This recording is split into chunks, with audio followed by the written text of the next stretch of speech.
there will be senior officer level meetings. Every 2 years there will be ministerial level meetings where the foreign ministers of the 22 Arab countries will meet with the Indian counterpart, and there will be cooperation in the field of agriculture, energy, education, and particularly this will also be supplemented by an Indo-Arab cultural festival. I think it goes without saying that India and the Arab world have a lot of cultural connections, and the Indian movies are loved in a lot of the Arab world. The cultural aspects like the sari and these things. So and this again is part of the Indo-Arab cooperation, and yeah. George, if you may allow us, let's move on for a very short break and returning back for more discussion.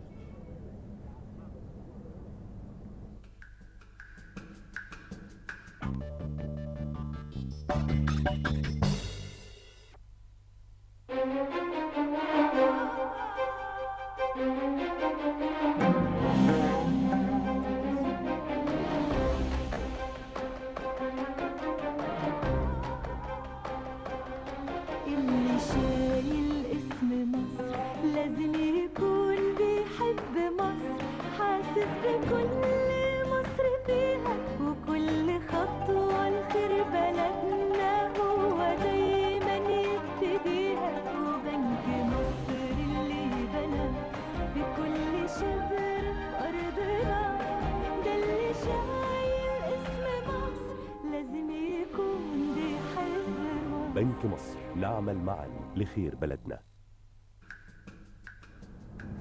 Welcome back. You're still watching Nile Cruise, and we're still joined with Abu Mazen George. He's the media advisor of the Indian Embassy in Cairo. Once again, I'd like to thank you very much for joining us. We stopped at the Arab League and the relations between India and the Arab League, and I'd like to know from you more about the plans to upgrade the relation between India and the Arab League, especially the Arab League has now focused on the economical aspect. You have a very great experience when it comes to small and medium businesses, and definitely this is a priority for the Arab League today to try to have a sort of a renaissance in the region and development in this specific area of the small and medium business. Yeah, to continue what I was saying about the Arab League relationship with India. So what this particular memorandum of cooperation and the executive action program that now the Arab League Secretary General Dr. Nabil Al-Arabi and the Indian Foreign Minister signed, it includes several aspects of cooperation. It includes cooperation in the field of energy, it includes cooperation in the field of information technology and agriculture.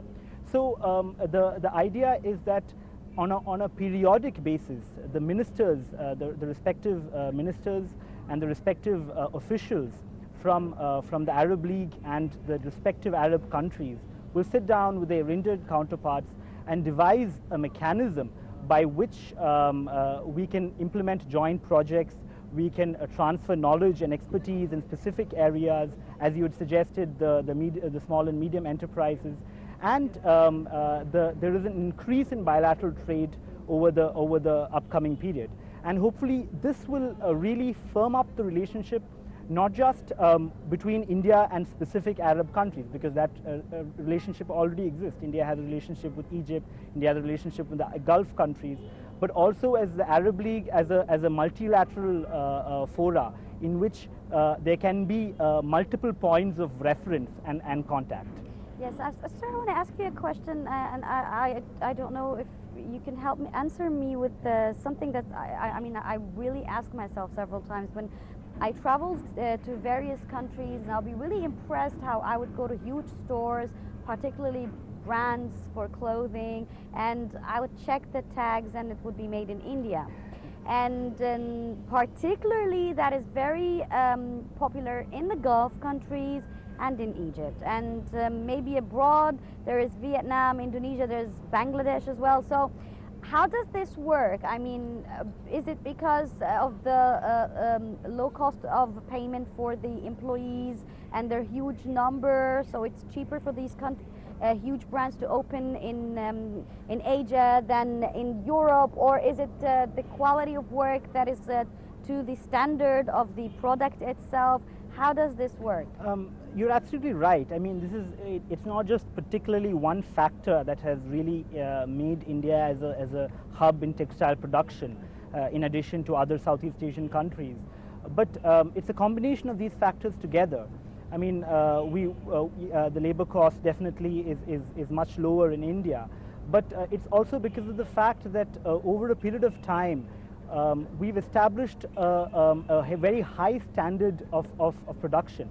And now that standard of production is easily accessible to many in the West, and they feel that the Indian companies have performed up to the standard in producing high quality textile goods. And this is why now you will see many of the products in many high branded stores actually coming from India. Yeah. And there are a couple of textile companies actually based in Yes. India. Absolutely, you're absolutely right. And we are hoping that this kind of cooperation, because Egypt has cotton, and No, I meant the Indian. Also, there are Indian textile companies. in You're right, Egypt yeah. which is operating, Which is why great. there is a natural affinity for cooperation in these fields. One of the top exports of Egypt to India is cotton.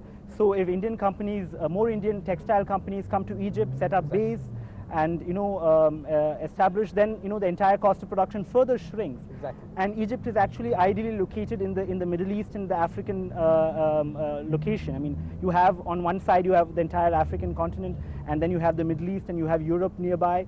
So it's a excellent location for the distribution of many of these products. Of course, definitely. Yeah.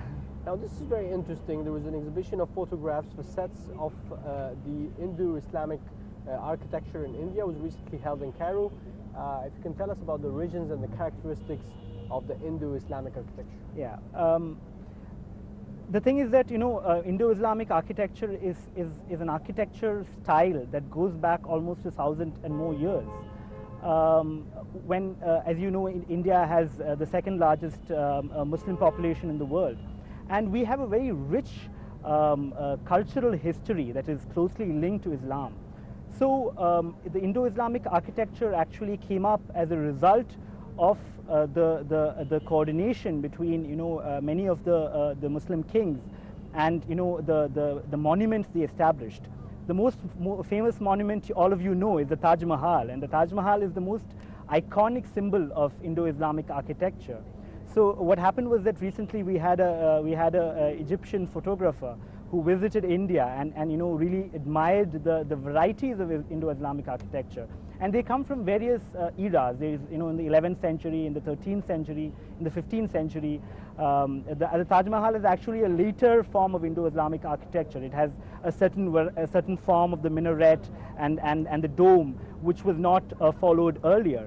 And the use of the white marble, the inlay, the beauty of the inlay work. If any of you have gone to the Taj Mahal or seen pictures, you will see that it's an exceptional kind of beauty. And this is why, I mean, and this has very close cultural links with much of the architecture in the Arab world.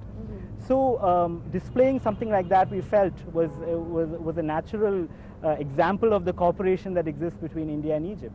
At our cultural center in downtown, we have many such exhibitions. Yes, sir. Speaking of cultural cooperation as well, I mean, here in Egypt, people would be really in love when they see handmade Indian products like the cashmere and so forth, and they're really expensive, by the way, as well. So what kind of things would attract Indians when they come to visit Egypt and they would like to take back home with them? Yeah, of course, Egypt is most famous for its iconic symbols like the Sphinx and the pyramids.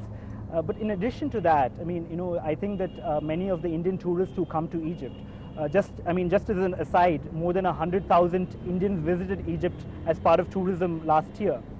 And they go to Khan al-Khalili market, and the beauty of much of the Arabesque work, the metal work, the mashrabiya, the lamps, the beautiful lamps, and many of the handicrafts. These are these are some things which Indians fall in love with after seeing. So I know many Indians come and they buy these things and take them back to India, and it's a beautiful representation of Egypt to carry back to India. Yes, finally, I'd like to ask you more from the political angle. How does India see the current political situation in Egypt? Well, let me put it this way. As probably the largest democracy in the world, I mean, we don't take a prescriptive position on what happens in other countries. We have friendly relations with many countries of the world, but we never say. I mean, we never say that this is the way that any country should act with reference to its internal matters. So we are keen that Egypt comes out of difficulties, of current problems that it faces. And when the Egyptian foreign minister, Mr. Nabil Fahmy, visited India, this was also the message that we conveyed. But as a friend of Egypt, we are always ready to assist Egypt in whichever way. I mean, whether it be in the electoral process, whether it be in any other way in terms of cooperation in the economic sector. A cultural cooperation has always been there. So we are there as a friend, and if necessary, we'll help. So that's like how I would put it. Very well, Mr. Abu Mazen George, the head of press information at the Indian here in Cairo. Thank you very much for joining us, and it was a pleasure having you on our show. Thank you so much. Thank you very much. I'll move on now for the upcoming story with the Luxor Festival, and a press conference all about this festival.